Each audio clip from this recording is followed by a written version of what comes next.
If you watch this channel, you'll love us on Main, where we do deep dives into the greatest cricket stories every week at Good Areas. How did Virat Kohli play that shot? What is so weird about Neil Wagner? And explaining the incredible misery of being a New Zealand opening batter. Visit our Good Areas site today. Want to show the world that you not only love cricket, but that you know the game deeply? Well, you need a Bodyline t-shirt. In fact, at Bodyline t-shirts, you can actually buy a t-shirt about Bodyline, but also tees inspired by the greatest players in our game. Head to Bodyline t-shirts today. Hello and welcome, ladies and gentlemen, to the Overthrows podcast. I'm Behram Qazi, who you can find at DefMango on Twitter. And today I have a very special guest with me. We've got ESPN Cricinfo's Bangladesh correspondent and a podcaster with Crick Talk, Mohammad Isam, who is also my dear friend. Welcome to Good Areas, Isam bhai. Thank you for inviting me, Behram. Really nice to be here. Well, the premise of this podcast was to discuss South Africa's 7-wicket win versus Bangladesh in the Mirpur test. And Jared is currently busy with Talk Sport covering India, New Zealand. So I thought who better than to invite you, because I'll get all the fun insights, right? Yeah, it's a tragic comedy. Yeah, I mean, we've got some people in the comments as well, Sheratan KD and Abdul TS. And I suppose let's start with the reason why Bangladesh lost this test was ultimately that first innings. I think that cost them. Getting bowled out for 106 at home. I mean, that's just not on, especially after the sort of year they've had where they did sweep Pakistan away from home. Yeah, that first innings was the disaster. I mean, first day they couldn't even last that first two sessions, so that was quite disappointing. I mean, it was quite disappointing to watch them. I've seen them in Pakistan this year. I mean, the only good thing about them in 2024 was the fact that they did so well in Pakistan, and now it seems like a lonely island. I mean, that we were all on. So yeah, I mean, it was quite bad, and everyone was talking about this team how this team ended up being so, so good in Pakistan. So that was the only talking point, I think. Yeah, I mean, they faced India as well and they were competitive for a bit, and then everything just went south real quick. And this is not a good result for Bangladesh either, because you expect them to, if not defeat opposition teams at home, but be far more competitive. And I mean, when I was thinking about this test match before it started, Isam bhai, I thought to myself that the only way South Africa win this is if Keshav Maharaj runs absolutely riot in Mirpur. And I mean, to be fair to him, he did take 3 wickets each in each innings. But Bangladesh lost 13 wickets to pace. And that, to me, sounds like a real problem. That is the most astounding part of this test match. I mean, Qazi Rabada is a great bowler. He completed 300 test wickets in this. He started the test match with his 300th wicket. He got Mushfiq out. But it was Wian Mulder who started off the rout. 3 wickets in the first 35 minutes. It was quite disappointing to see the shots that they started with. And I mean, we can get into those things, but the whole idea that Mirpur will have 13 wickets for fast bowlers was just, I mean, it had bounce, it had seam movement and everything. And later, Mehdi Hasan Miraz, after the 4 days play, when the test match ended, he said that it was all in our favor. We won the toss. We decided to bat first. It was a sort of wicket we wanted.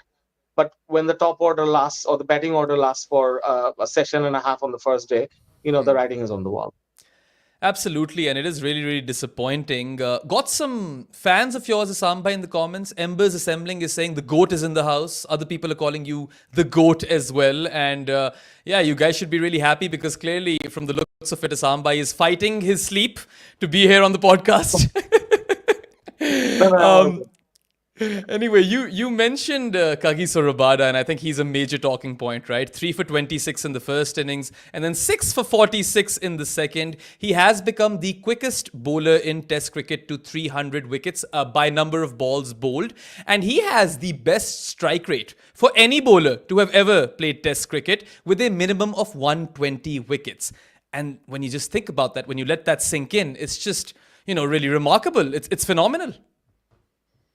In this day and age, it's amazing. Just let me give you the example of this test match. Qazi Rabada told us at the end of the first day that when he reached Sherbangla National Stadium on the first day, he was wondering what will South Africa do.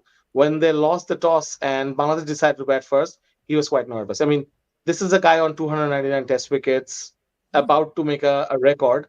He wasn't sure what's going to happen in this test match. He's probably the most, the most experienced bowler in this lineup with Keshav Maharaj, or the most experienced player in this South African side. The moment he and Wian Mulder started to move the ball around, seam the ball around, it took them like 10 minutes maybe to figure out what to do from two ends. And I could see Kagiso Rabada, talking to Mulder every over. They knew what was coming. So that is the hallmark of a great bowler like Kagiso Rabada. And interestingly, he made his ODI debut in Bangladesh 9 years ago with a hat trick and a six-wicket haul at the Mirpur Stadium. So coincidence. But you know what? A great bowler can adjust to a really alien condition. He was playing in Bangladesh after 9 years, by the way. It took him like Wow. 5 minutes to figure out what to do. He told the younger fast bowler what to do. They just planned it then and there. They did not figure it out before the test match. I mean, most test wickets can tell you. I mean, if you go to a Rawalpindi, unless you know what is happening right now, but if you go to a Rawalpindi or a Multan, I mean, most people can actually look at the scores. But in Mirpur, it's very random. You'll get a 500 score. You'll get a 300 score. It depends on what the Bangladesh team are asking the curator to do. It's very random. We can figure out that even Bangladesh didn't know what was this pitch about. But then you see someone like Kagi Surabara, and it's such a joy to watch him operate. The lines, the lengths, he hits it hard. He found out that there was a bit of bounce there, and he used it so easily and so quickly. I mean, no one could figure out how he was going to bowl until that moment he started to bowl. That is the hallmark of a great fast bowler. And really, I mean, to have that strike rate to beat Wakar Yunus. I mean, I checked. I think Wakar Yunus said that long time ago. I think 24 years ago. So this is one of those Yeah. really great long-standing records. That to beat that, it's just amazing. And just look at the line of fast bowlers that South Africa are producing, even when maybe they are struggling in Test cricket right now. But look, Yeah. they have one great fast bowler in every generation. Absolutely. They don't get spoken of as much as, I suppose, Pakistan, because South Africa is a breeding ground for fast bowlers as well. And good of you to point out that the Shere Bangla Stadium is a happy hunting ground of Kagiso Rabada as well, because I did not have that memory of him doing so well when he debuted. And I mean, I saw a tweet which said that he's on his way to becoming a legend, and I was like, this guy's already a legend, right? Those are unreal numbers. And if you think about it, you don't get many cricketers in this day and age who really like to prioritize Test cricket. And Kagiso Rabada has gone on record plenty of times saying that he wants to play this format and Test cricket is where it's at. And that sort of stuff is really refreshing. It's a big call, given the volume of cricket. I mean, we all know what's going on. T10 has come into the picture. You've got other formats now coming up, so it's always tempting for a fast bowler because they have a shorter lifespan in cricket. So he could have in Bangladesh. He's always we always compare him and Mustafiz because they debuted in the same sort of time period in 2015. And look at the difference between the two bowlers. Mustafiz Yeah. chose a very different path. He didn't really develop himself with the red ball. Just look at Kagiso Rabada go from strength to strength over the years.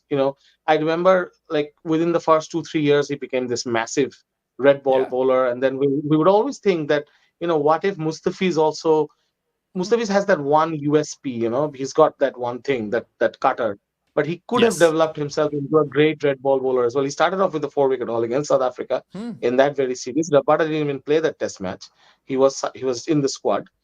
So in a way, Mustafiz was ahead of Rabada at the start of their careers, and look at the difference. I mean, that is one area where I think South Africa should be really proud that they have another guy who the next generation then can look up to, and then you already have the guys like some bowlers coming up. Lungi and Giri is already in this setup, so you have these people coming in, and that is one area where South Africa can keep thriving. I mean, they have a team in transition in a way because of all Yes. the changes that they've had in the red ball team.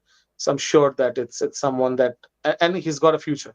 He's still got a future. So Yeah. he's kind of young, so he's got more Yeah. wickets Yeah. in him.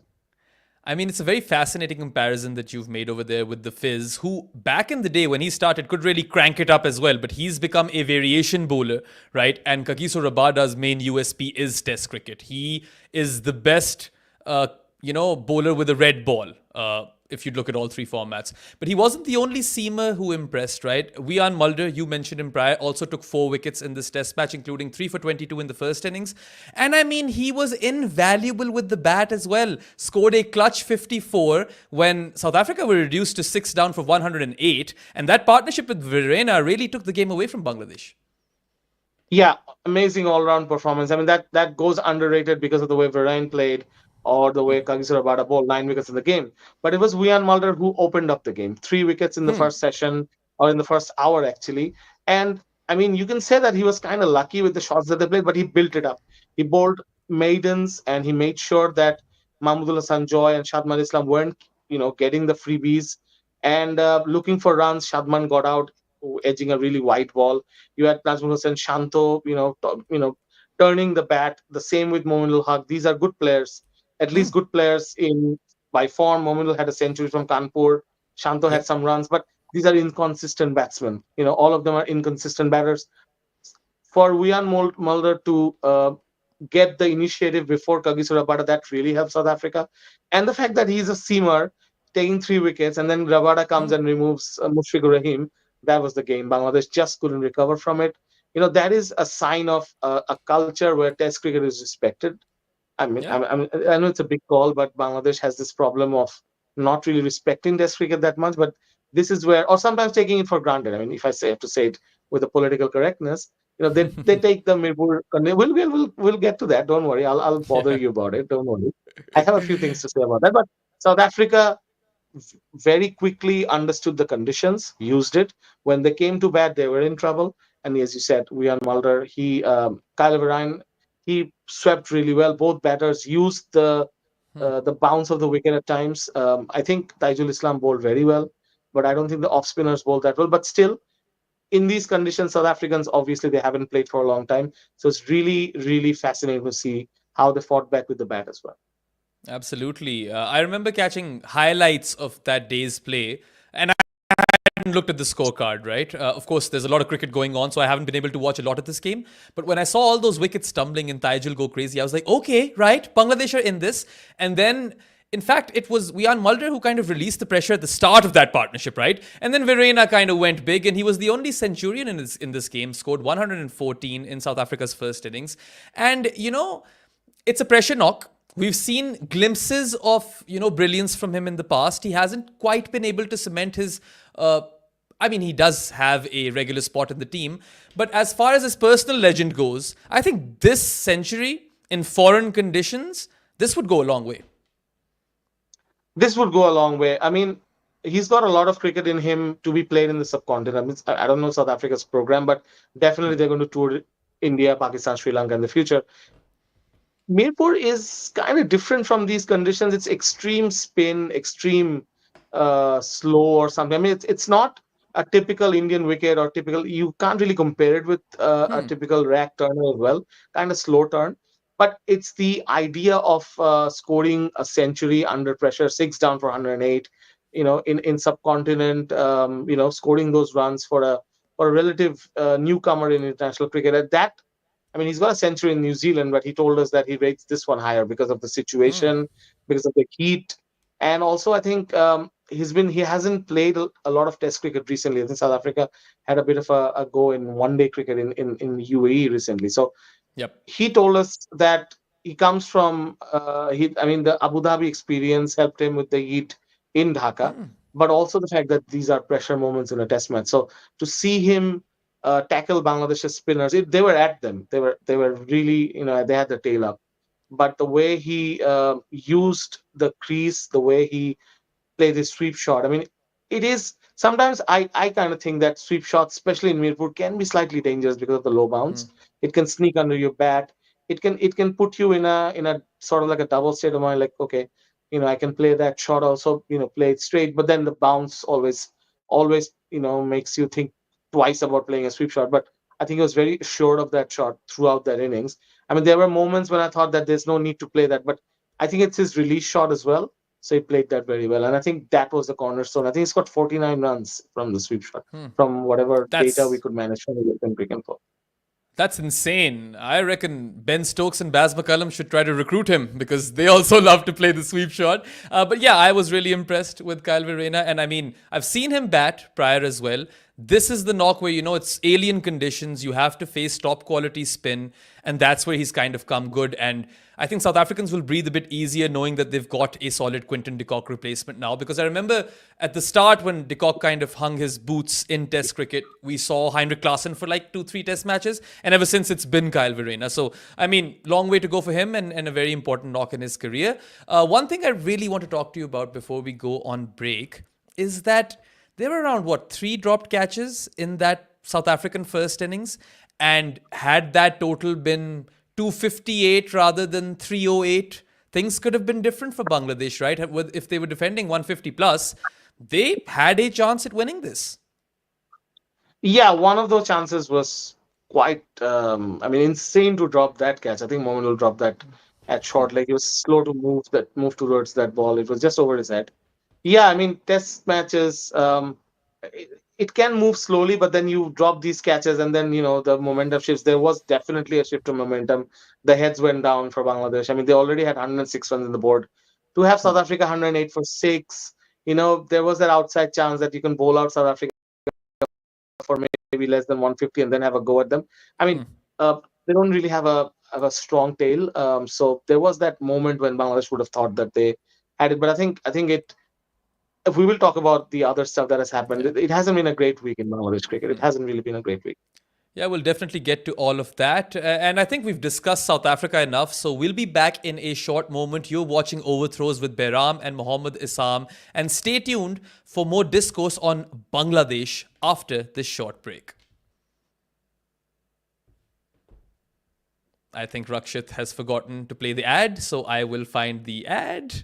Sometimes you just need to take the slips out and bowl defensively. And you need to be just as careful with your computer's defenses as well. And for that, why not use nordvpn.com/Kimber to get a huge discount off your NordVPN plan and 4 additional months for free. It's also completely risk-free with Nord's 30-day money-back guarantee. Sounds like roaming slang, but it's not. The link is in the show notes. So put in some dot balls and turn them into maidens via nordvpn.com/Kimber. If you make a lot of content like me, you will need help. And that is why we use Minvo.pro, a slicing and dicing tool that uses AI to conjure up great clips from your podcast chats and meetings. If you make content, go to Minvo.pro to cut it.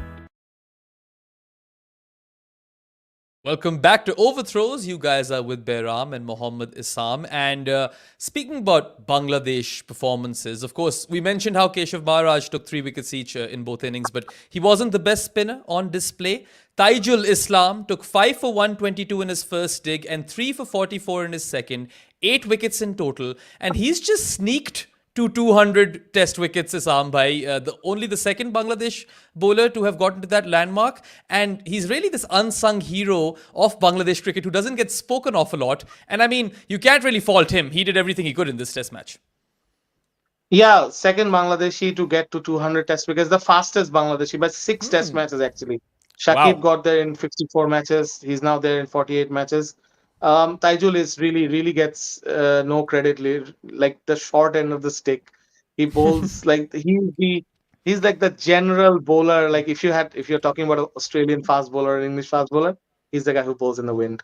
He's the guy who has to do all the brunt work, bowls the most number of overs in a test match, and even when Shakib is there, he's not there. He's been the guy. Like he's like the McGill to Shane Warne, but the one who would probably going to have a bit of career after Shakib. But yeah, I mean, Taijul bowled very well, 6 wickets.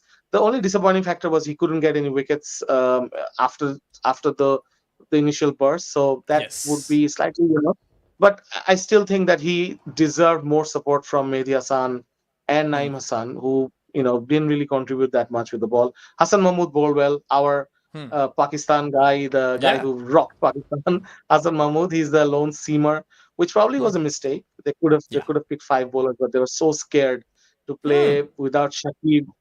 They are usually scared not to play 8 batters. So without Shakib, they just didn't want to risk it. So they had 8 batters and 4 bowlers, which really didn't pay off that much. Yeah, I'll come to that in just a bit. You obviously mentioned Hassan Mahmood, who's been impressive. He was good in Pakistan, he was good in India, and now in the first innings, he took 3 for 66 as well. And on Taijul, he's been in the shadows of Shakib and even Mehdi. But I would like to think that at this current moment, he is Bangladesh's best test spinner. I don't think this needs to be disputed at this point.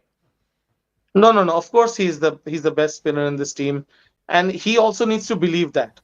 Taijul needs to understand that he is the main man now. He's no longer a second fiddle or a third fiddle to Mehdi and Shakib. He's got to step up.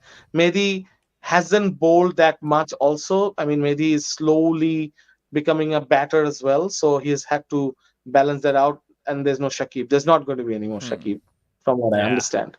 So we can, yeah. So Taijul has to step up. There's a lot of things that have to be.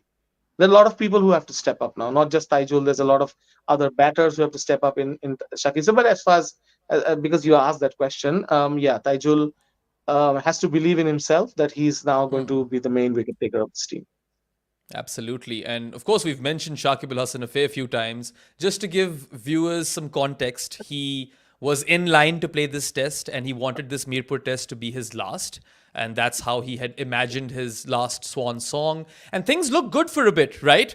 The BCB was even saying that, okay, he'll be fine, whatever.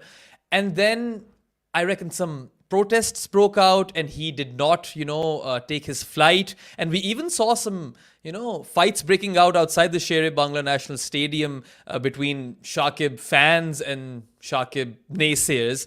So fill me in, right? What's going on? And from a neutral perspective, this is really tragic. I know Shakib Al Hasan is a divisive character, but no one's going to come here and say that he wasn't a fantastic cricketer. I mean, he is probably the best Bangladesh have ever had, the most complete cricketer. So what's going on behind the scenes over here, Isam bhai? Just to give you a headline about this, it's basically Shakib. He didn't um, he didn't differentiate between his cricketing persona and his personal life or his business side of things or his other roles in the society.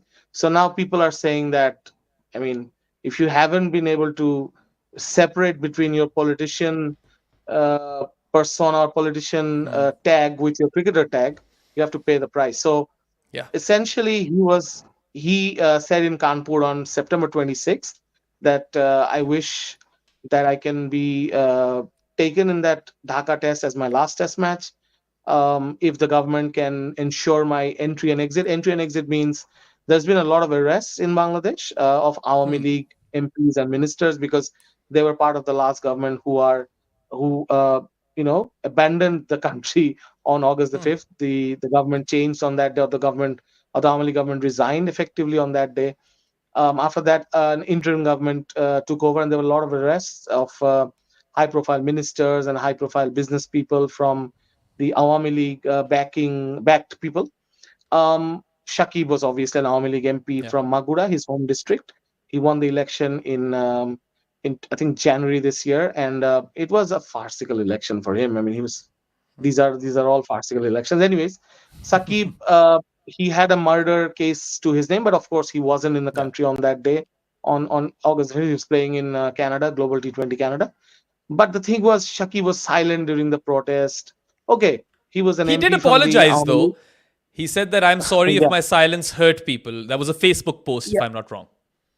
Way later. I mean, it was shortly. It was on October the 12th, the day Bangladesh was Oh, playing the wow. third T20 in Hyderabad. So this was like uh, when the protest was happening. There were two incidents with Shakib. One was, I think, some fans asked him questions in Brampton that why are you silent? Why are you silent? And Shakib came up with that typical cricketer's line, "What have you done for your country?" And Ooh. I think his wife also posted something cryptic during those protests when students were dying, kids were dying. And the thing was, you had kids who were wearing Bangladesh's jersey getting arrested, and you had Mashrafi and Saqib. Quite we some of us understand that because they were Awami League MPs, they couldn't just take the side of the opposition at that point. Fine, let's say that's okay for them politically, but they are icons in Bangladesh. They Yeah. cannot be silent when kids are being killed, and it really hurt people that these two who were beloved in this country, Mashrafi and Saqib. Mashrafi was very quick to apologize for it shortly afterwards.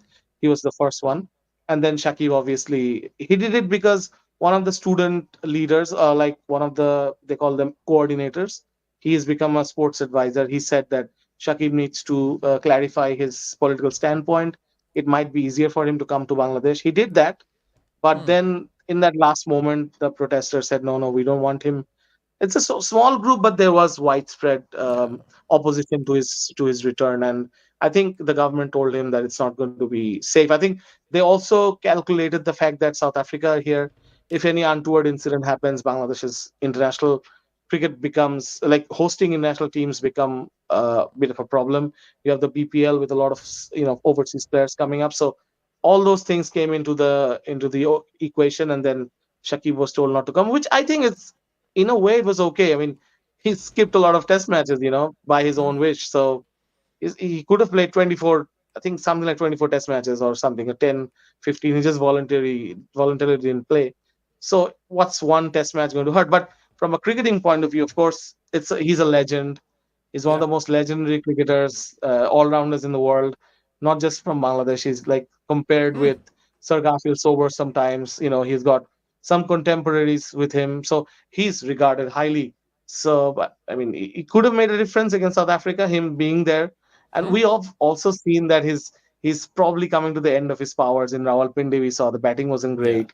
In Kanpur, and we saw in that test match, he wasn't bowling that well in Chennai and He was Kanpur. Anyways, biting on to his helmet strap oh and he my was God. trying Yeah, different yeah, yeah. things, right? I mean, it's Yeah, been yeah. such an interesting and incredible career, really. The off field stuff, the on field stuff.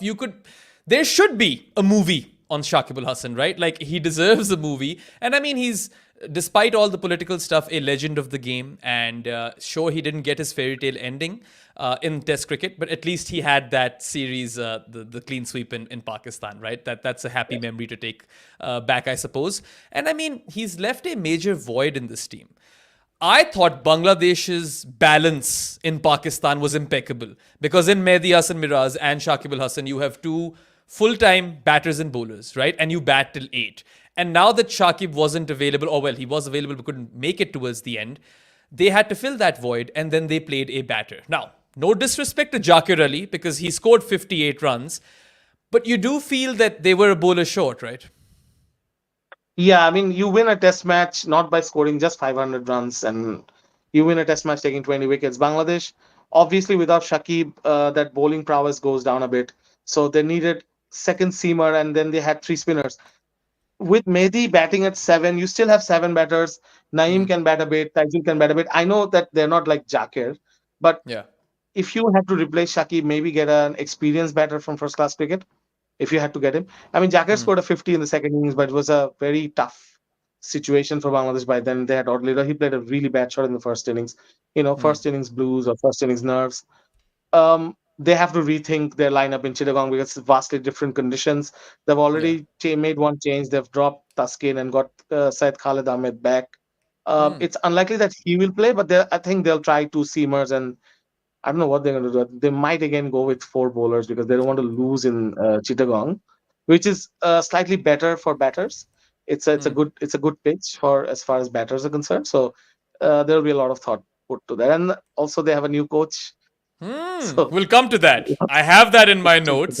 And of course, course, Chittagong is the your friend Kyle is Mayer's gone. ground, right? So Yeah, yeah, scores are yeah. chased over there.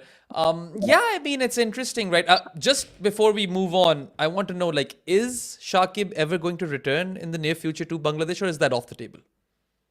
Good question. Um, I don't want to predict it, but it is difficult to see him in Bangladesh in this situation, in this emotional state that the country is in. And if it's not for playing cricket, I mean, um, Yeah. I don't think that he'll be around for the BPL unless something, very people become, accepting of Shakib, which is unlikely. He won't be able to do anything that, people will start accepting him. But I mean, if he makes an appeal online or comes on video, takes questions from students, maybe just suggestions. I mean, I'm sure he's not going to do these things. It's unlikely Yeah. that we'll see him in Bangladesh for at least a couple of years. That is really sad. And I mean, in his own words, he said that I don't know where I'll be going, but it won't be home, and that you just don't want to see that, right? Despite all of the political alliances or whatever. And yeah, I mean, it's not easy to replace Shakib Al Hasan, even if he was out of form with the bat. But then again, you'd have to see some promise because Jakir Ali did score 58, right? So that's not the worst thing, I suppose. No, I mean Jakir Ali. He tried to break into the T20 side from March this year. He's played one or two decent knocks, not match-winning stuff yet. So, like when he was called up to the test match, I mean his first class record isn't bad as a middle order bat. He Yeah. bats at And 5 or 6, I think. yeah, if you remember, Isam bhai, he scored a lot of runs for Bangladesh A recently versus Pakistan Shaheens, right? Yeah, yeah. So that was the reference point, I think, to pick him. But not a bad call. I mean, he does have the temperament. It seems. I mean, he'll have to work very hard at his batting because footwork is going to be a bit of a problem against spin and pace. Um, and the transfer from white ball to red ball, even the best ones struggle. So um, the jury is still out on him, I would say. Yeah. Fair enough. There is one person, though, as far as batting is concerned, who the jury is not out on, or very, it is out on, right? And he has been Bangladesh's savior in this calendar year. He scored vital runs versus Pakistan and was the player of the series, right? In that clean sweep for Bangladesh on Pakistan soil. And in this test match, when Bangladesh, to be fair, looked done and dusted, he comes out and scores 97 runs, misses out on a century by just 3 runs. Mehdi Hassan Miraz is fast turning into the most dependable lower order batter. Forget Bangladesh, I'd say across the world.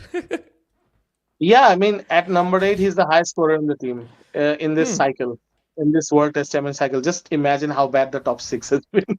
Yeah, But true. he's really worked hard. Like he told us in Pakistan that so when Bangladesh team was away with the T20s in the US, he worked very hard on his batting. He took on the new ball in the nets. I mean, it's conventional, but you know what?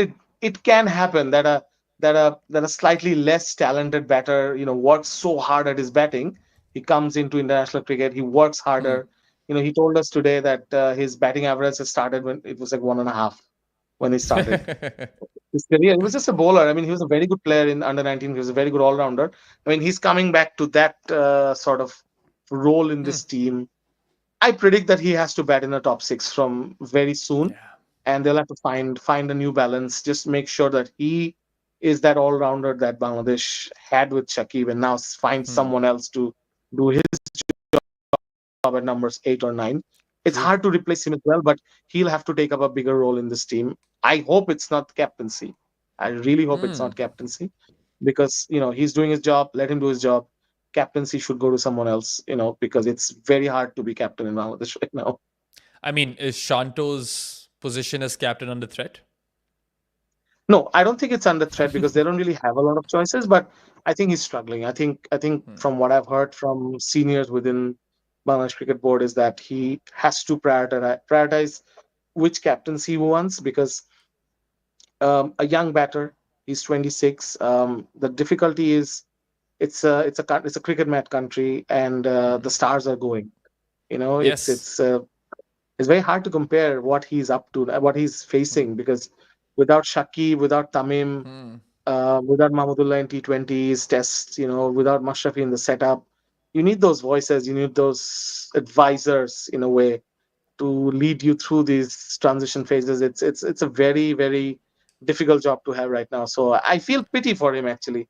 No one wants him to be in this situation. He had such a great year last year, 2022, end of 2022, leading into 2023, throughout Yes. unbelievable run and scoring match-winning runs and everything. But that batter is nowhere to be found now.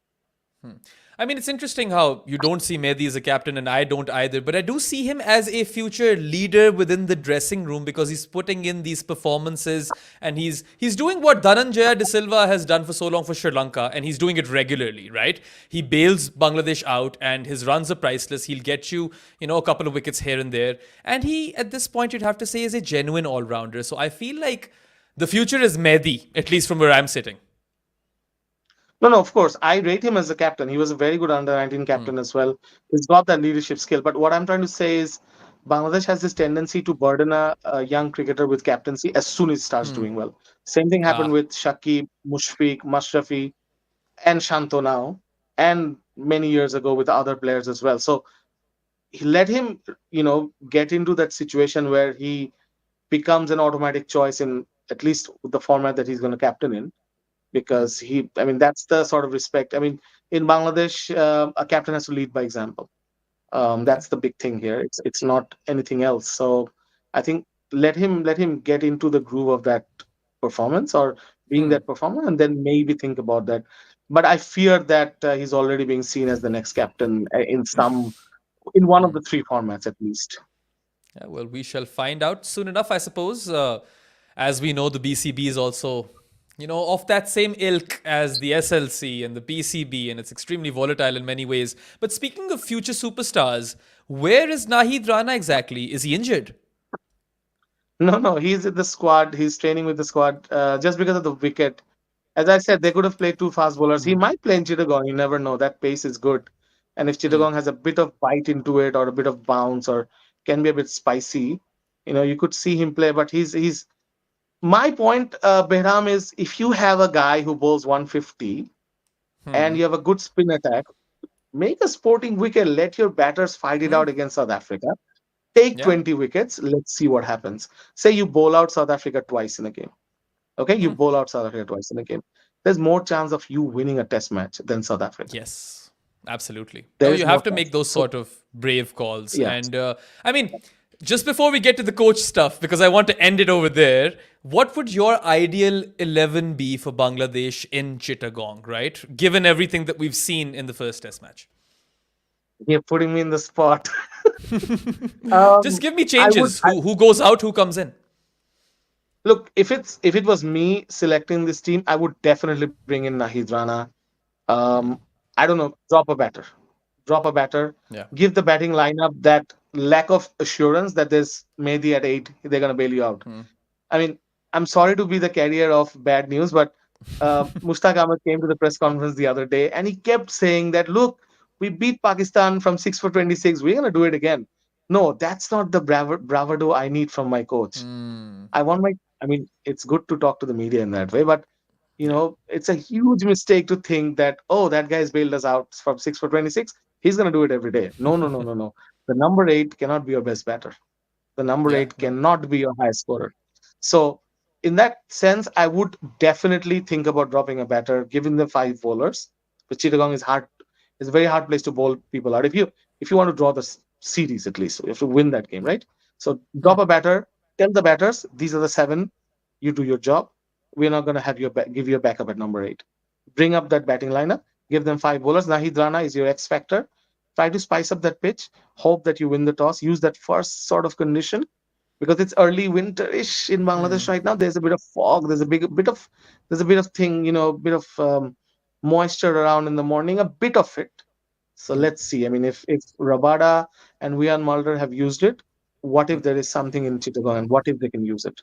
Yeah, fair enough. And I mean, I concur. I feel like that's the attacking move over here, and Bangladesh need to be a bit brave. And I mean, I think they have every likelihood of winning that test match, right? Because they have been a really, really formidable test side at home. But anyway, coming to the final topic, and of course, there's been more drama in Bangladesh cricket. And I remember when you were here, right, for that Pakistan series, we were talking about how Chandika Hathurusingha's job is now, on thin ice, given that Farooq Ahmed was the new BCB president, and those two guys, let's just say, are not fans of each other. And now, of course, Hathurusingha was first suspended and then removed because allegedly he assaulted a player. I think it was the ODI World Cup during that tournament. And Hathurusingha has responded by saying that this was premeditated by the BCB. So yeah, just fill me in on all the hot gossip. No, no, you have said the right stuff. I mean, you're all factually correct. This is the sequence of events. The gray area of this whole thing is the timing of it. I think you remember on the first day that Farooq Ahmed became president, he made it quite clear Yeah. that he's going to remove Hathur Singh as soon as possible. I mean, Yep. that was the first message out of Farooq Ahmed's mouth to the world media, to the cricket media, that that doesn't sit well for a new president who was the first cricketer president, first former captain to be president. That was a a bit of a blunder from my perspective.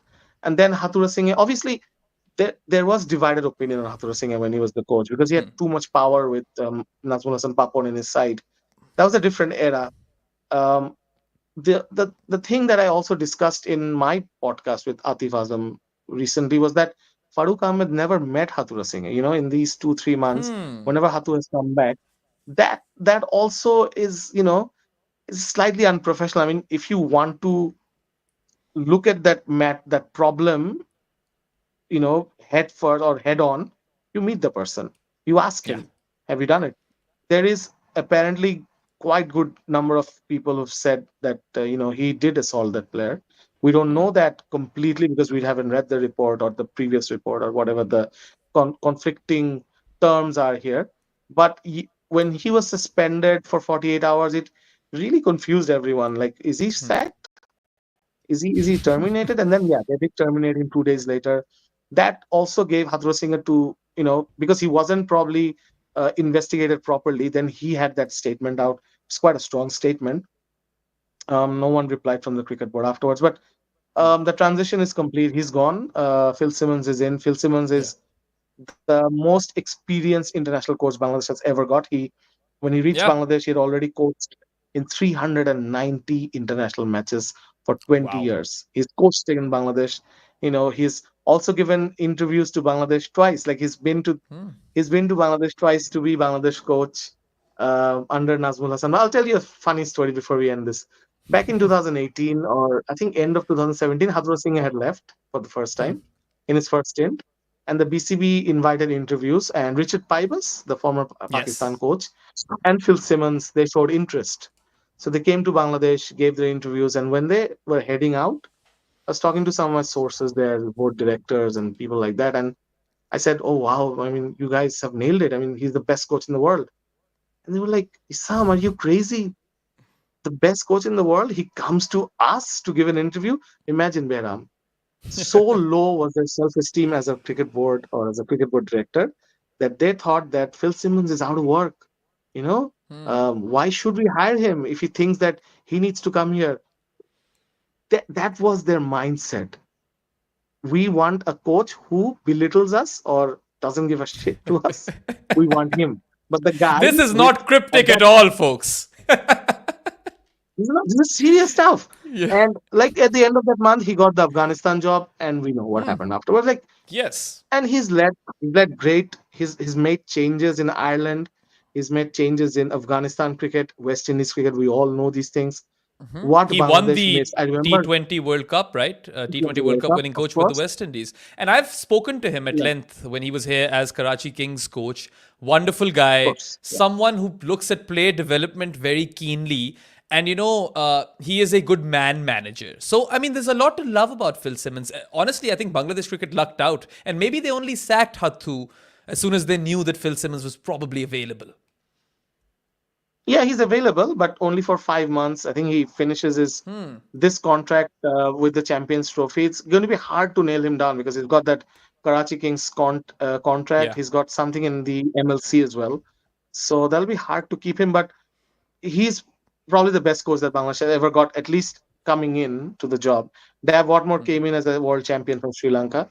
Now Phil Simmons comes in. Phil Simmons is one of my favorite coaches. I mean, he's a really, really cool guy. I mean, when Kyle Myers scored that century, I remember him talking through it, and obviously he's got some influence in West Indies cricket as well. So Yeah. he's done his job. He is really good. Yeah, here's to hoping that he can take Bangladesh cricket to new heights. Thank you so much for your time, Isam bhai. I know it's very, very late in Bangladesh, but of course I was covering the test earlier, then I had a dinner. So thank you for taking out these 43 minutes for me. Arey, it's no problem, man. We really had a great time in Pakistan. I can't stop talking about it with my friends. I think they're getting a bit tired of it. Like, who is this Behram? Why is Sam talking about it all the time? No, man, it was Yeah, amazing. Really, really good to be on your show. yeah, it was a pleasure, and that was very. Those words were very generous and kind of you to say. But anyway, thank you to everyone who was in the comment section as well for your interactions. And just a quick reminder to all of you, you can go to goodareas.co and bookmark that webpage. And that can prove to be your one-stop shop for all the work that we do as part of our team at Good Areas, whether it be written content, podcasts, or videos. We'll catch you guys soon enough. There'll be more live shows. And that is all for now, though. Goodbye.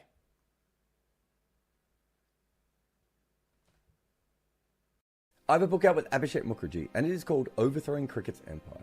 And it's about the stories of how each team beat England for the first time. We go all the way back to the demon Fred Spofforth getting annoyed at W.G. Grace for acting a little bit like Alex Carey. And then we come all the way to present times with Rashid Khan's England's redemption. We cover every single team to beat England in a major international, but we also talk about the incredible stories, like the barefoot basher from Fiji that almost played for New Zealand. In fact, this book is full of tales like that, like how Pakistan lost a top batter after he was on the run from an angry husband of a movie star he was having an affair with, and also how one future captain of his nation realised he might have to go out and bat at Lords and that he didn't own his own pads. Cricket was used as a tool by the empire, but what happens when those nations grow up and get good at it? Find Overthrowing Cricket's Empire on Amazon today.